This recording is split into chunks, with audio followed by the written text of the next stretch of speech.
Street View podcast is part of the Dallas Public Library's Homeless Engagement Initiative, dedicated to increasing community awareness of issues related to homelessness. The opinions expressed are solely those of the individuals and do not necessarily reflect the views of the Dallas Public Library or the City of Dallas. How do you want to see it? What do you want to do? You got it all figured out, straight from your cubicle. Life's a musical, maybe a carousel. How do you want to see it? What do you want to do? Perception starts with selection. The same streets you walk on, they carry their own view. This is Street View. Heavenly Father, we come right now asking with sincerity and with truth, with fear and trembling. God, we come right now asking for you to live through us, speak through us, just be what we all need. We already know you fill in all the gaps. You know, your feet sit on every single limb, on every single tree. You know, thank you just for being there and being with us, and help us work through whatever it is we need to get through in order to get to you. At this time, Pop, we're grateful and we thank you in Jesus Christ's name. Amen. Hello, this is Rashad Anthony Dickerson, aka Slim, don't forget the gym. AKA the podcast host. I'm in the building, y'all. And I have beautiful faces with me all around me. I have Miss Adena. She will be here. She is one of the volunteers here at AmeriCorps. We also have Antoinette. And of course, the captain. Now, my co-host will be joining us shortly. And we'll be doing a lot of taking it all in. So since I have Adena here in the studio, in the building, I am going to pick on her. Are you ready, Adena? Yes. Can you get closer to the mic, Adena? Yes. Thank you. Adena, where were you a year ago? Homeless. What was going on? Just couldn't figure out what I was going to do. I was trying to figure out where I was going to stay, what I was going to do, how my life was going to be. Soul searching in a sense. Correct. Where are you today? I am not homeless. I'm staying in a boarding home called Angel's Home, and I work for the Dallas Public Library. Serve for the Dallas Public Library AmeriCorps CitySquare program. Did you miss anything about last year to this year? Actually, I did. I missed all the people that I met here at the library. You missed something else? I think he's referring to your wonderful new addition. Oh, my little bitty Gracie. Giggly. Okay. Gracie. Yes, sir. Who's Gracie? Gracie is my 3-week-old daughter. So can you tell us a little bit about your experience being pregnant and homeless? Terrifying, because there's really no place for pregnant women that are homeless. There's Family Gateway, but that's really not really any place for... There's really not any place for pregnant women out there. There's no shelters that really help pregnant women. Really? Mm-hmm. I mean, Family Gateway, what's the policy over there? You have to be able to work. You have to have an income coming in and everything else. Mm-hmm. And most women that are homeless aren't able to have an income and be able to work and be pregnant. Yeah, that's kind of tough. So what'd you do? Well, I mainly stayed out on the streets, applied for the service here at the Dallas Public Library through AmeriCorps, and worked my way to saving money and getting off the streets. Congratulations. Kudos to you. Thank you. So you said the boarding home you're staying at is called? Angel's Home. Angel's Home is where you're staying, and you were homeless and pregnant. That had to be terrifying. Go through a normal day of that life, if you will. From a homeless day? Yeah. Every morning we'd get up bright and early with the sun, even sometimes before the sun. I'd be sleeping anywhere I could find a place to sleep that would be safe enough for a woman to sleep on the streets by herself. But I didn't sleep on the streets by myself. I had a group of friends that stayed with me. We got up, we came down to sit in front of the library till the library opened, and we hung out at the library during the day until it closed. And then we would go sit down at Pegasus Plaza after that and spend the day just hanging out and then go back to bed, find a place. Right. A group of friends, you said, a network in a sense. Correct. About how many, like maybe 10, 12? 4 or 5. 4 or 5. Good friends? Mm-hmm. Stuck with you through it all. Friends that I call my family. Yeah, man. It's funny, when we started the show, Jasmine called the relationship the homeless have to each other bromance. Like, she just talked about the love between the people in the homeless culture. Different, in a sense, and more loving, more caring, and compassionate. You agree? I agree. The homeless look out for the homeless. We look out for each other. We have to. There's not really anything else we can do, because if we don't look out for each other, who's going to look out for us? True indeed. And that's crazy because, I try to explain that relationship to people, and I've done my best to try to depict what it meant and what it embodies here on the podcast.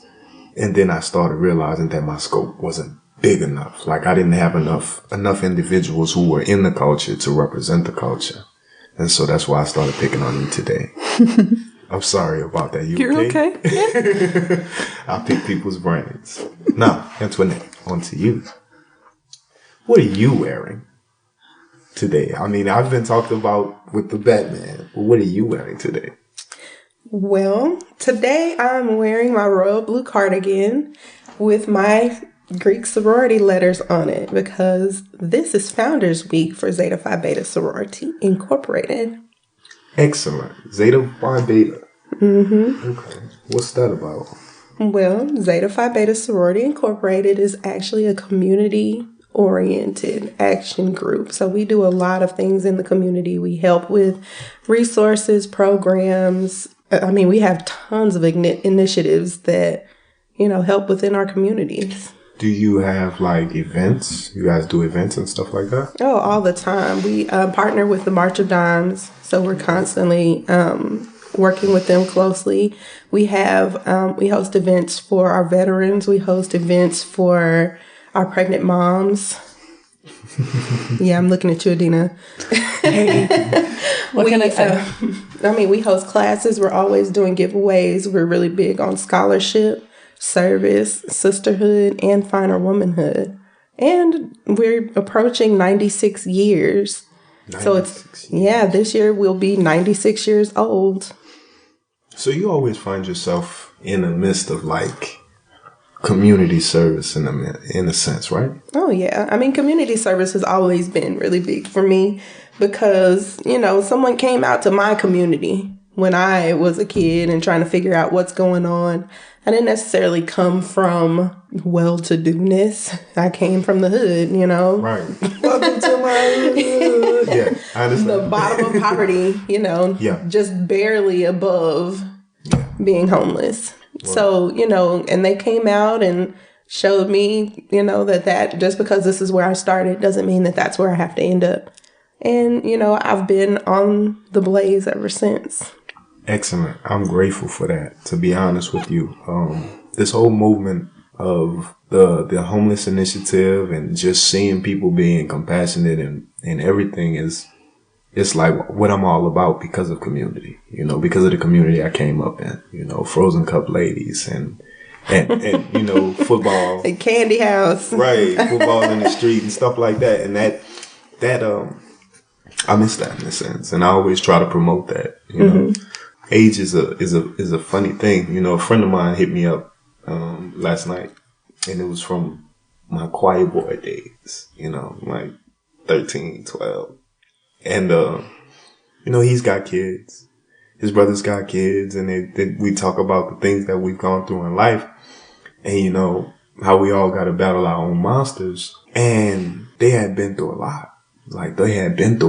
And, me and you, Adena, have been through a lot. Me and you, Antoinette, have been through a lot. Ryan, of course, man, you've been through a lot with the library. But it's just time right now for me is time, and this time represents distance for me right now, and I guess I'm trying to preserve peace too. So I'm doing a lot right now where I miss focusing and being in the community, but I guess I'm preparing myself from what people have told me. Mm-hmm. And man, I just really want to just kind of get y'all's feedback on that. What y'all thinking? Because my mind is kind of scattered at this moment. I mean, personally, I think Adena is totally downplaying all of her contributions to AmeriCorps. Me too. Like, oh my gosh. So since she's not going to tell you, I'm going to tell you about Adena. Okay. She came to me when I was still an AmeriCorps member, and we were looking for shelter for her and her family. Yeah. And from the moment that she came to the help desk, she had been coming to our event. She found out everything that we did, and she had participated in everything. This was around the time of the help team. Mm-hmm. Mm-hmm. We were there. This is before we had the help desk.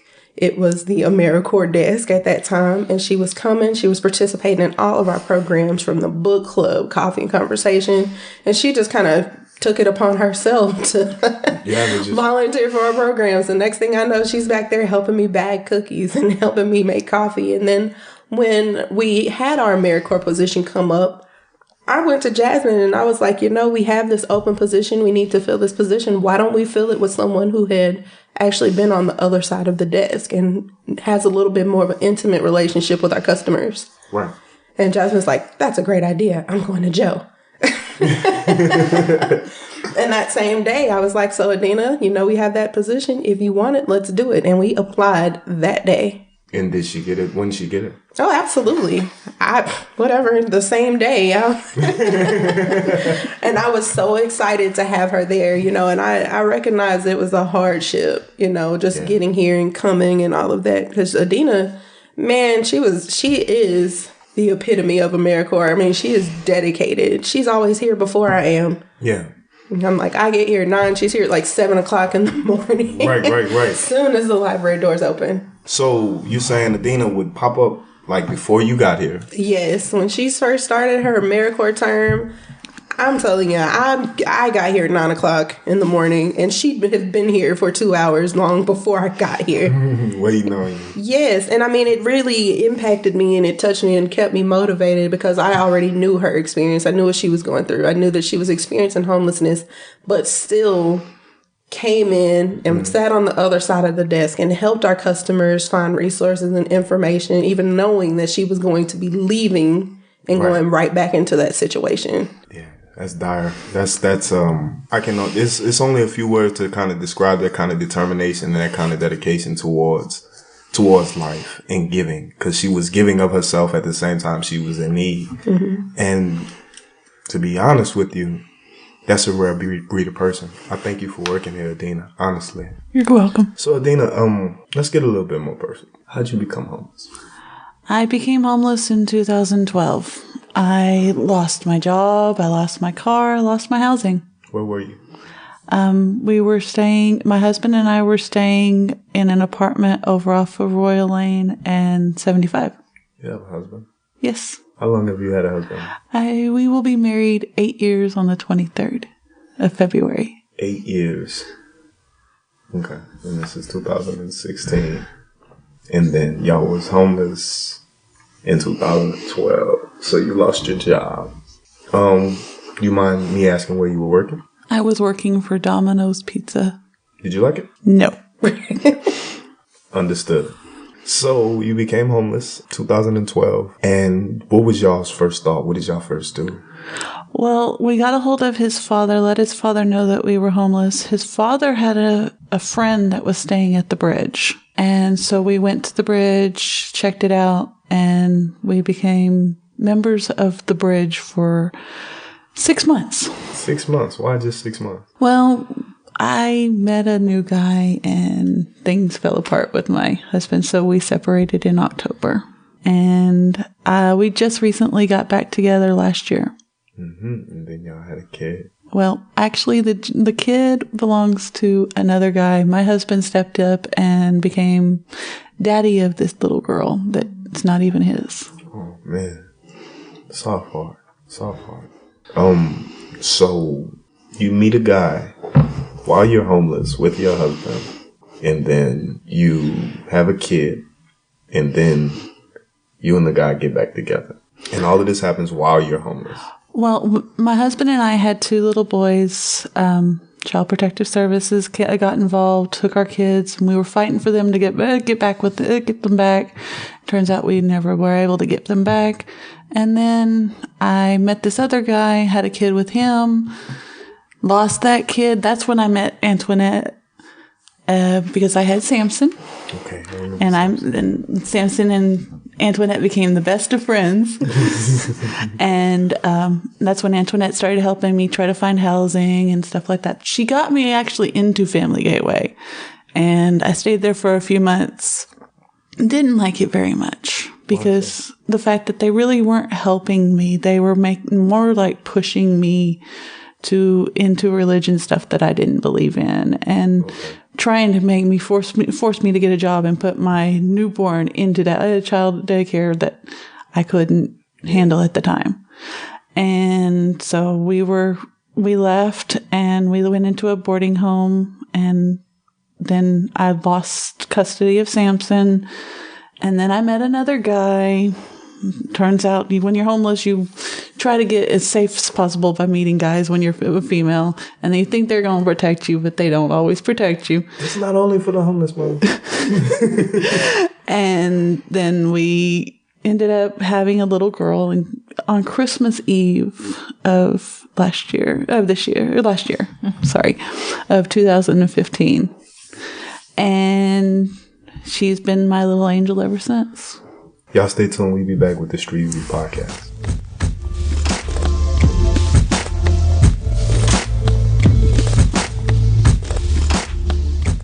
I just want to thank Adena for being on the show today and for being so open and vulnerable with us, and for her commitment and enthusiasm for this AmeriCorps position. But in listening to her, I think I have a better feel for what this episode's really about. And it's a topic that we haven't really touched on in the podcast, but is a harsh reality for many people out on the street, or in shelters who are women.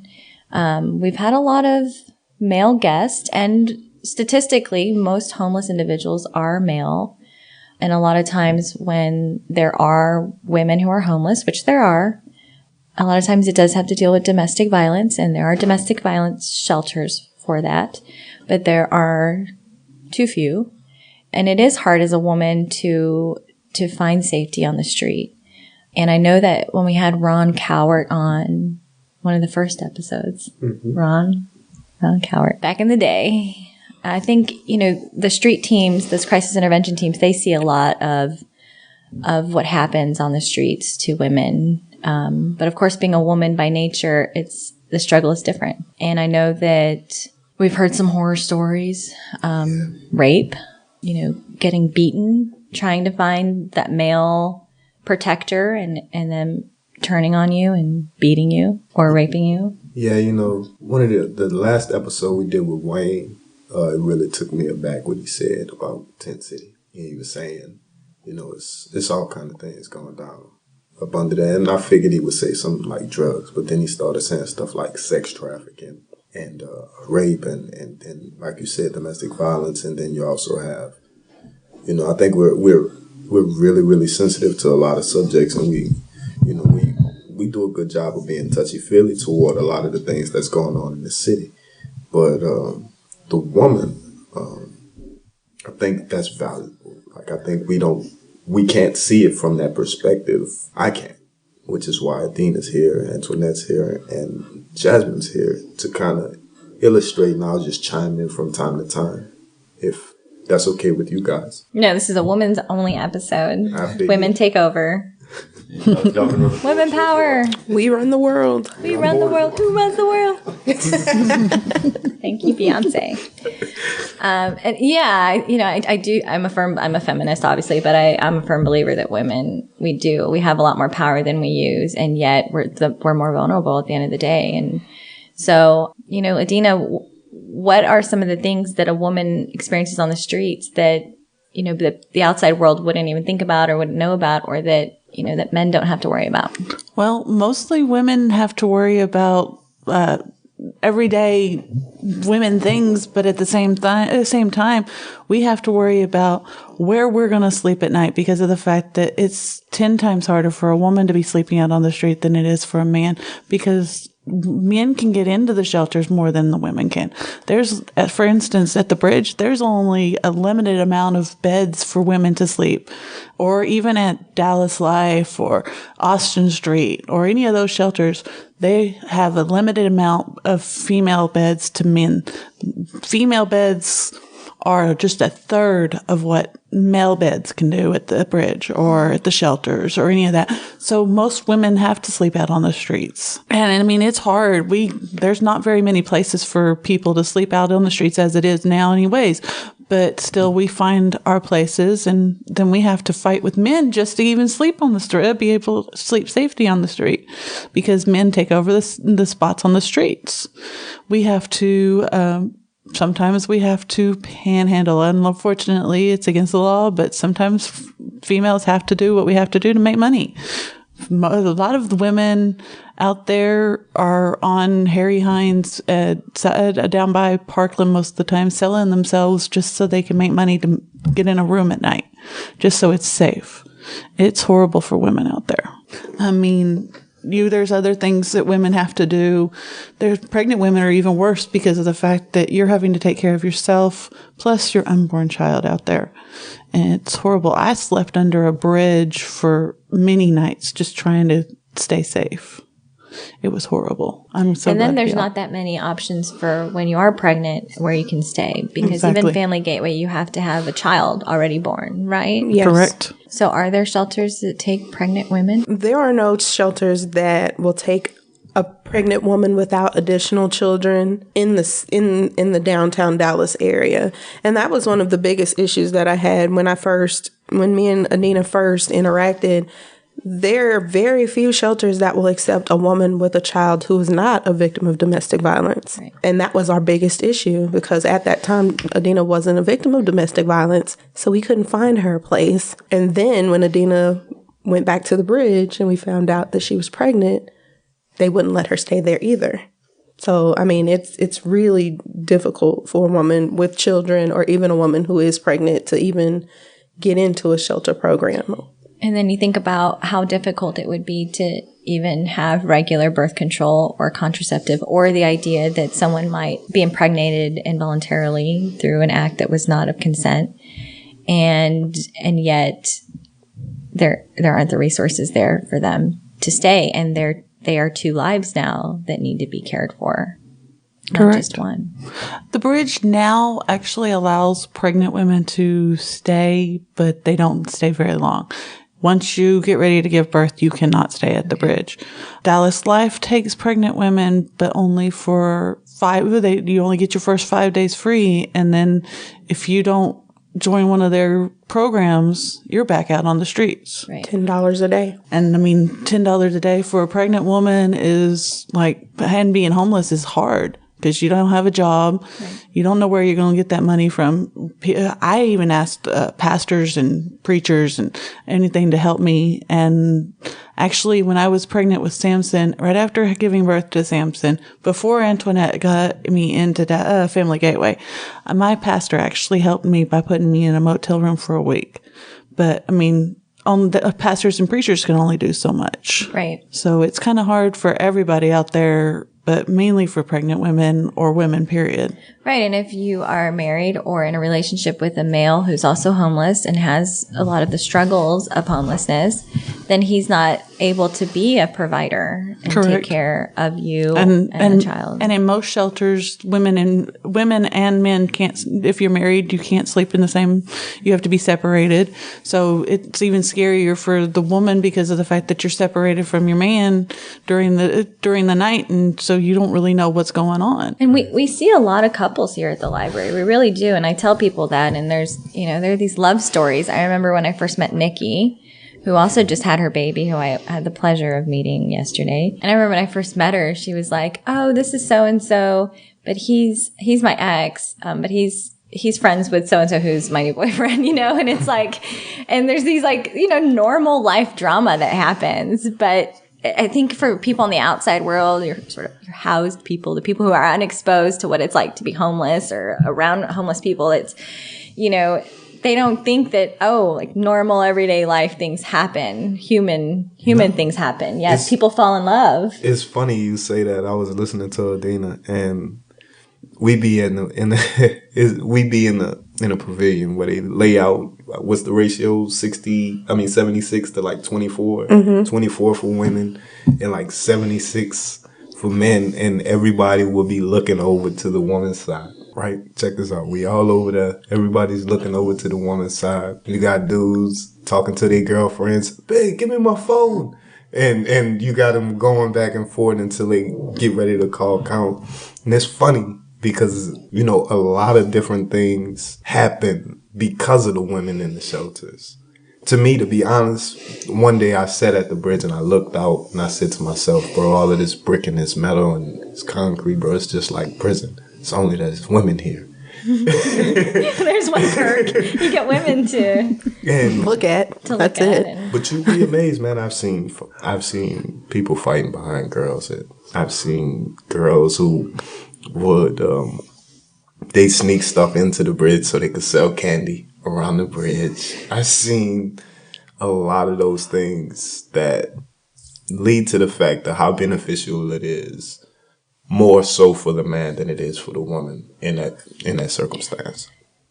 I can't help but think why. Why are there so few resources out there and housing options and shelters for women who don't have other children, who even if they're not pregnant, but just women in general with no other circumstance like domestic violence or substance abuse or whatever else it might be. And I can't help but think it's really about funding. It's like, who do you feel most sorry about? We talked about this with Wayne about how sympathetic people are to homeless children. Mm-hmm. But as soon as you have a homeless adult standing next to that homeless child asking for money, people gawk at the homeless adult because there's this sense of choice.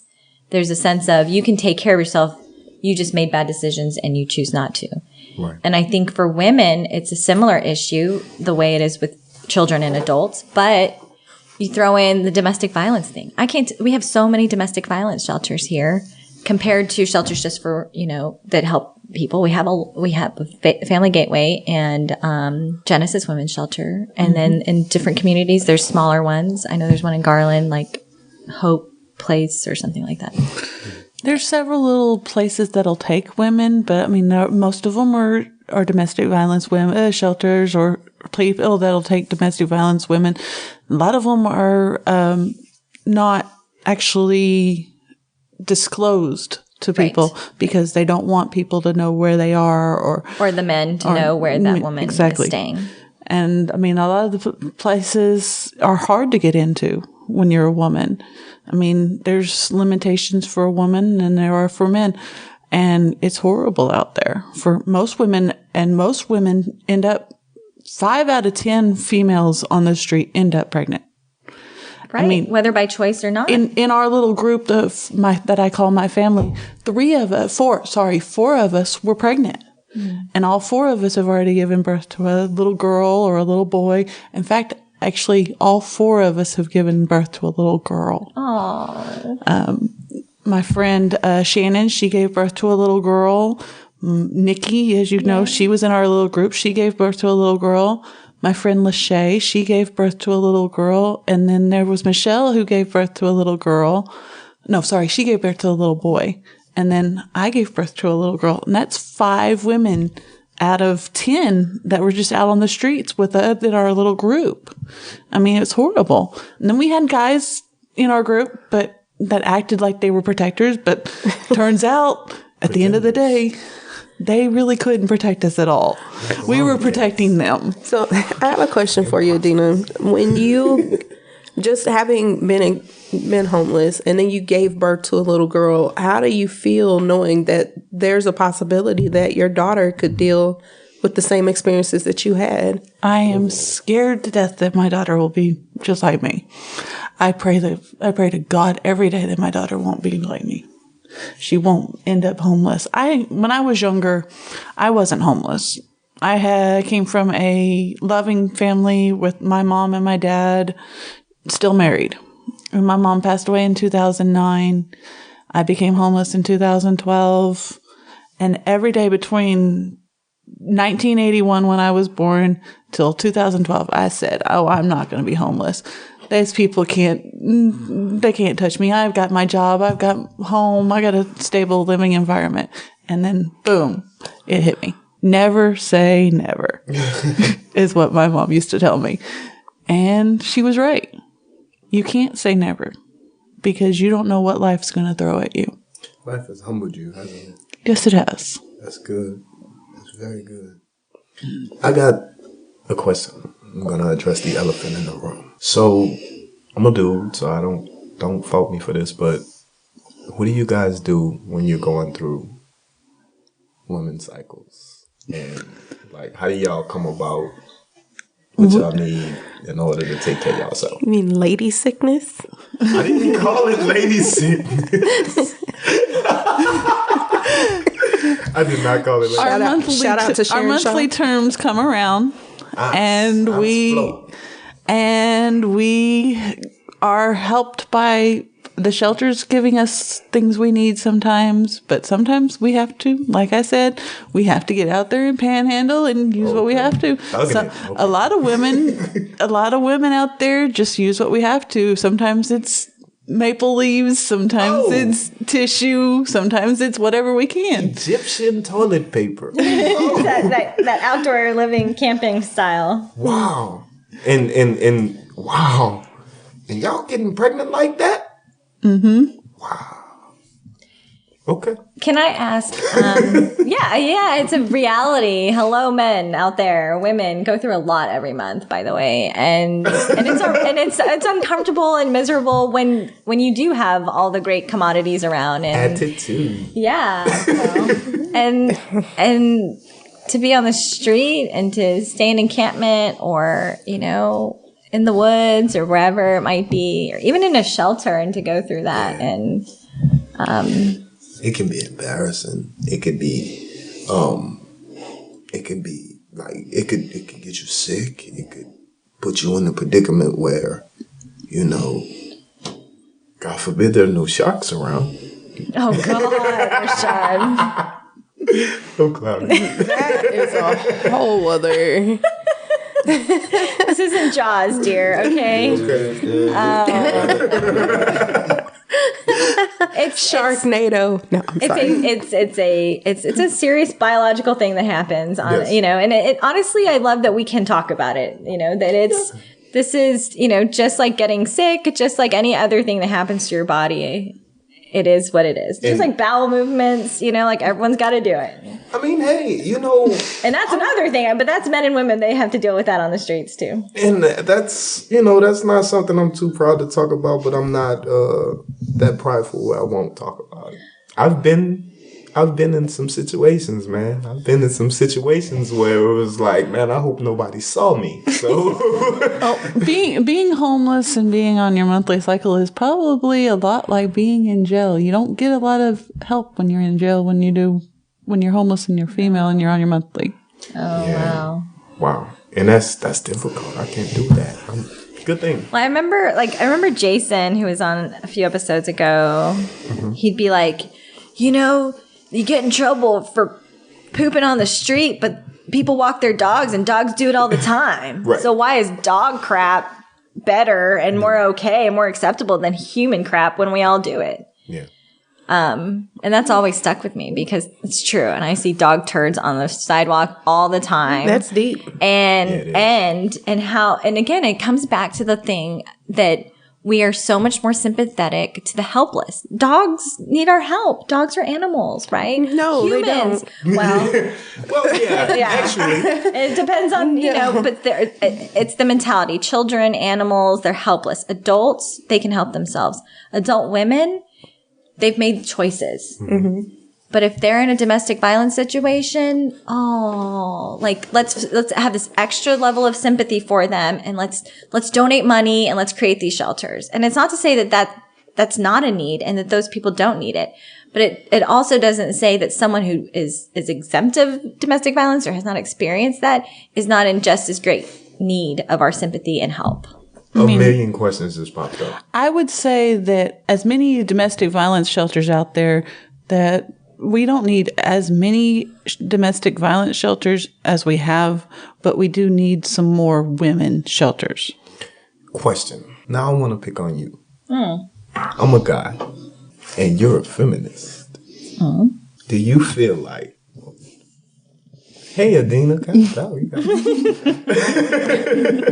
like Adena's on that. She's a feminist too. She's ready for this too. Do you specifically have an issue with the way resources are being allocated? I mean, just basically, from a lot of the podcasts, a lot of the thoughts, do you think that they're wisely being allocated? Well, I think one of the great things that's come out of the podcast is the more people we have at the table, the more conversations we're having, the more we realize what we have too much of, what we have too little of. And I think this is one of those things that's definitely risen up and showing us, like, why is there a gap here? And is it our societal biases? Is it the way people in Dallas donate money? What is it? And is there a need for more? And of course, as a woman, I want to take care of other women, and I want to empower other women. And, on the Titanic, when they were doing lifeboats, it's women and children. Right. It's always been women and children. And yet, when it comes to homelessness, it's men first. It's men. And then it's families. And we have a huge issue of children who are homeless. And we certainly don't have enough resources for that. And that's been getting a lot more media attention over the past year. But I don't know that just women in general have the resources that they need. And maybe there's a need to, raise a little awareness about that. When we come back, I need your help with something, Antoinette. Y'all stay tuned to the Street View Podcast.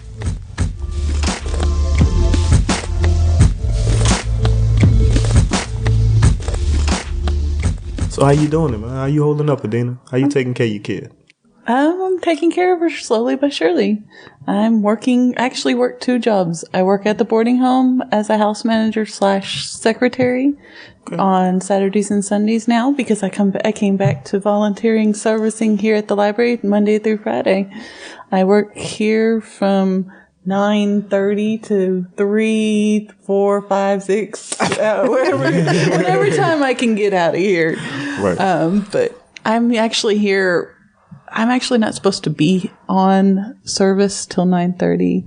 Okay. But my bus drops me off at 8:55, and I walk through that door, and I become a servicer of many sorts right when I walk through that door. Self-driven. I like that. Because I help people get ready for the opening of the library at 10 o'clock.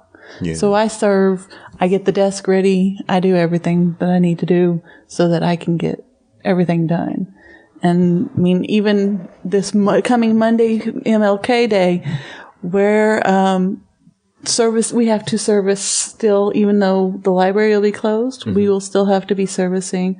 AmeriCorps actually is putting together at the CitySquare, they're putting together packets for the homeless count that they're going to be doing in the next couple of weeks. So I'm actually going to be going over there when I finish on Monday. So that'll be my Monday service.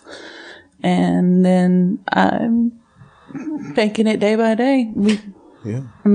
Servicing for AmeriCorps, we get a living allowance. We don't actually get a paycheck. But that little bit of money helps pay for diapers and wipes and whatever else I'll need for my little girl. I just can't help but feel like Rashad, Adena, you both, and Antoinette, of course. But just these hidden treasures that are so unique to what we're doing here at the library, that we talk about Rashad. We talked about this last time, and other libraries wanting to do a podcast, and good luck. Yeah. You can't do it without a Rashad. Even Adena's story, we never went into this wanting to see this kind of impact. And you can't replicate it with the intention to replicate it. Things like this happen on their own. And to see Adena come so far in the year that she's been coming to the library and getting in touch with Antoinette and became pregnant and had her baby. And I remember Antoinette be like, Adena is bugging me about when she can come back. She's so eager. She wants to come back. And she was pregnant at the time and also very pregnant at the time. And I was like, okay, she's got to have this baby first. Lady, we can't just be cleaning up and this is while Jasmine's on maternity leave. Yes. Well, and I just had a baby, right? And it's hard work. It's hard work taking care of a baby, and it's a lot of responsibility. Ryan's shaking his head. Ryan knows what we're talking about. This is the second time everybody in the room has had a kid. Yeah, and I'm just sitting here going, I have my Batman shirt. Like, really? Yeah. Superman and Batman. My goodness. And Wonder Woman, yeah. But it's hard. It's hard to take care of a baby and while at the same time trying to take care of yourself. So I commend Adena. You have all the respect in the world for me. Just your eagerness to work and your ability to take care of this little girl and bring her into this world healthy, and it's a beautiful, beautiful thing. And we're so glad to be able to offer you this AmeriCorps position, and we're so glad to have it. We want to have you in it as many times as we can, which I think is 4 service terms.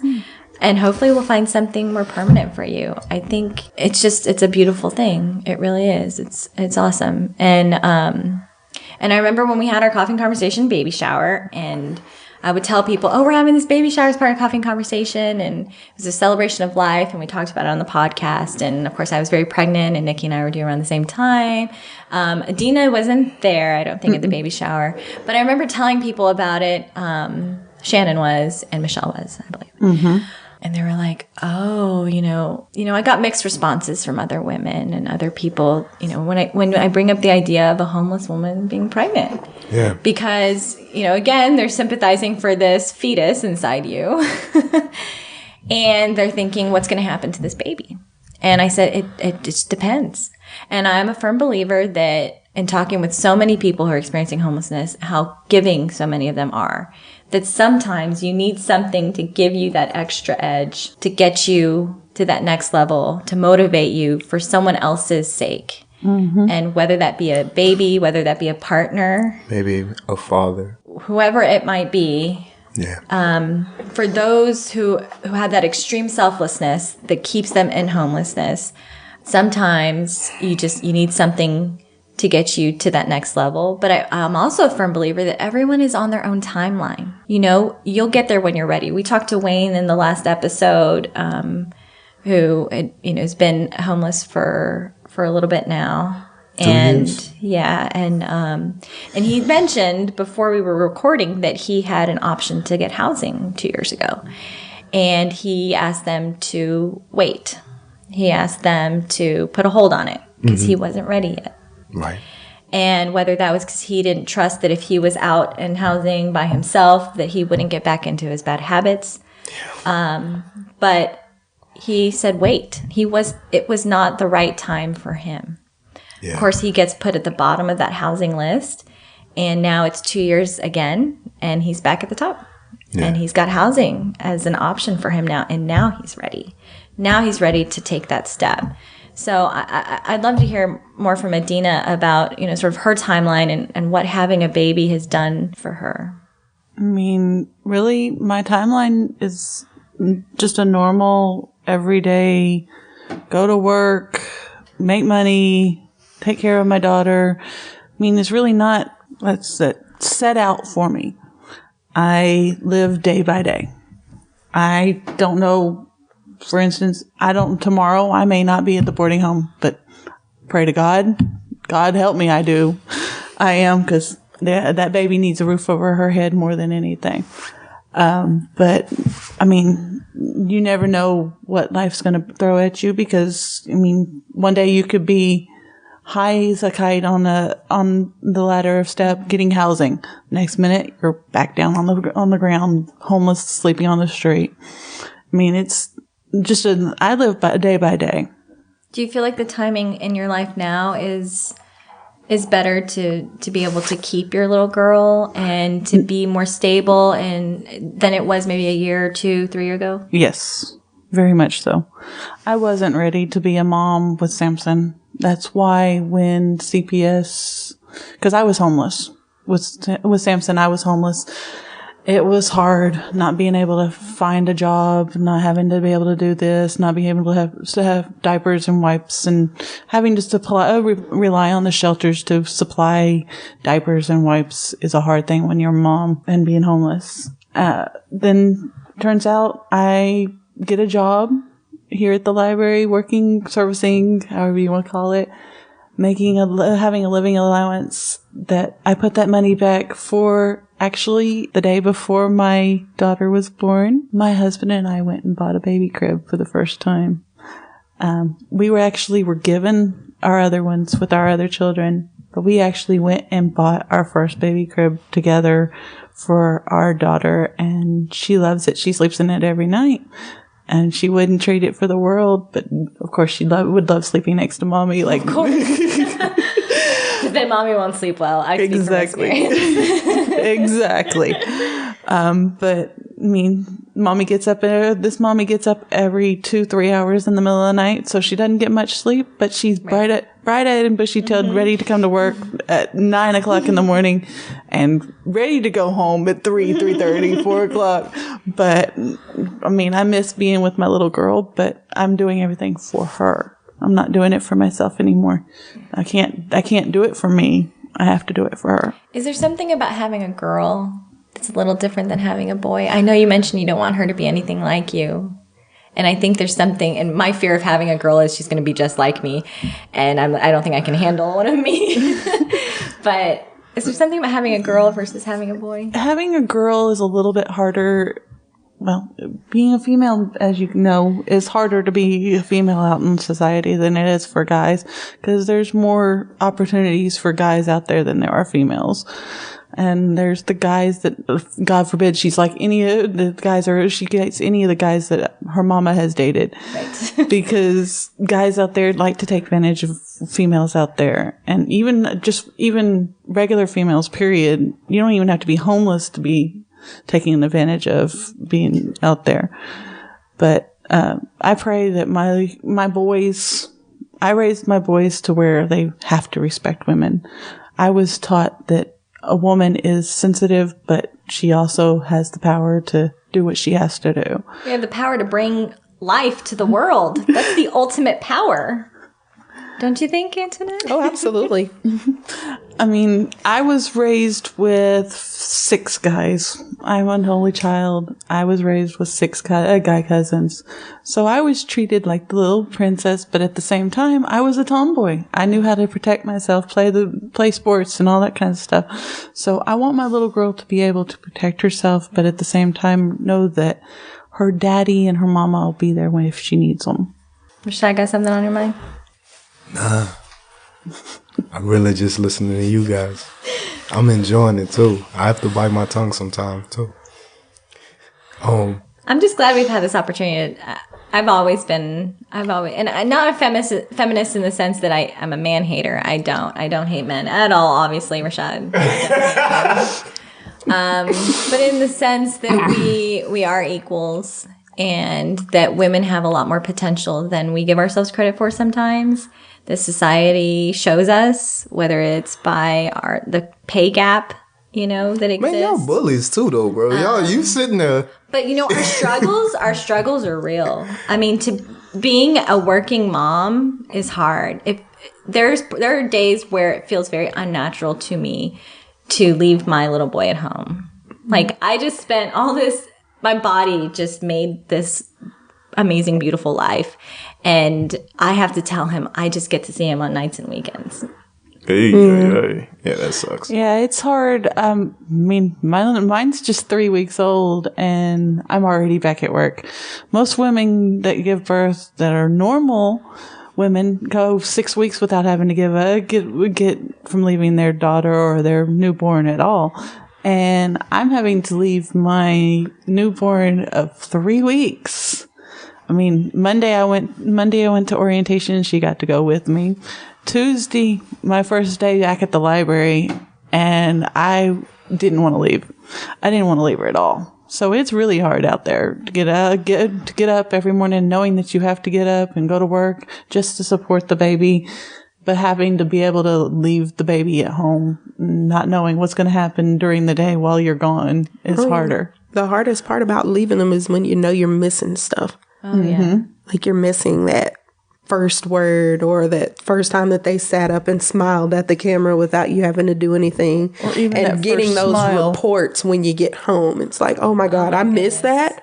I miss that. This is it.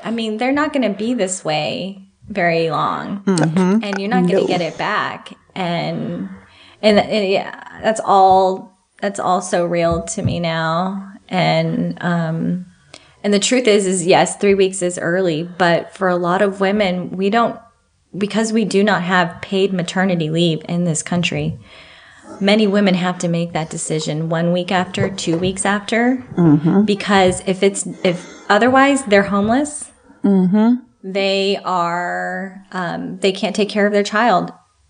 It could lead to homelessness. And that's where, if you can't take care of your child, that's where CPS comes in, and they just they're rambunctious to help you support them, but at the same time, they want to separate mom and baby for months on end. And if you're breastfeeding, most moms do breastfeed. When CPS steps in, that baby becomes a formula baby, and boom. You lose that bond. Well, and there's so much talk about attachment parenting and how crucial it is for babies to feel that love from the get-go and feel that sense of security and have that bond with the parent. And when you take a child away from their parent, then you're basically sending them into life with their love tank half full. And that's where most of the teenage girls and teenage boys that are homeless now are at, because they've lost that bond, because they are CPS victims, and it's horrible out there. That's where I come from. I have a lot of friends that are CPS. Shannon is a CPS case and had a CPS baby. It happens. It's a lot of different realities, man. We sitting here and I'm just really siphoning through the brain, man. And it's fairly difficult on all sides. One of my teachers told me, he said, it's impossible in this land, in this time, in this day and age to know anything about the world and not be frustrated. He did say that. I'm just curious how our ancestors did it without having to worry about, because CPS wasn't involved in early 80s, 70s, 60s. Right. When did they come involved all of a sudden, and then how did we just change? Decide what's best for the child you just created? And exactly. When did that become society's decision? Yeah, and not a family decision. And it's one thing to say, I can't handle this. I'm going to let my mom take care of my child. I'm going to, this is my choice. This is a family decision, versus a government entity coming in to tell you and mandate it and create the chaos and for that poor child too, to be in CPS custody while those decisions are being made.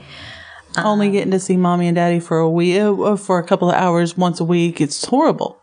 And I look at Rashad when he's talking right now, and I imagine his mother. I've never met his mother. I know she's deceased, but behind every man in this world is a mother. There is always a surrogate, though. I've always had surrogate fathers and surrogate mothers. Every woman who was older than me was my auntie. And has always been, I've learned a lot from them. And they keep me going. Like right now, with the passing of my godmother and the passing of my father, I'm looking for that thing you were talking about. Like, what's going to push me to go to the next level? Like, I talked to Antoinette yesterday and I was like, bro, I'm through with school. I'm like tired, bro. I'm done. I'm like really looking for something to motivate me. And I gotta be honest, I likes the ladies. So I will be attending school next semester. But just to be on topic, there's a lot of people. And I want everybody to be cognizant of the fact that women do make us. They do make those meat sacks that our souls reside in. And we do live every day in every moment. So if you got the opportunity, man, just tell a woman thank you. Somebody's mom. Thank you, Antoinette. Thank you, Jasmine. Oh, you're welcome, Rashad. Anytime. Thank you, Adena. You're welcome. Ryan, we owe it to them. I want to thank you guys for tuning in on the Street View podcast. Today's been a great session, and stay tuned. We got more for you. Let's pray. Eternal Father, it's ironic a lot of people don't see you as a woman, but I remember what you said in your word. You said God is love, and God are synonymous. And love, you describe love, many facets, and some of those facets were of a female depiction. You also call wisdom to be a woman, a beautiful woman. Lord, right now, as I sit here and I stammer over my words and I think about what I'm going to say, God, I'm just grateful for the fact that you made us all.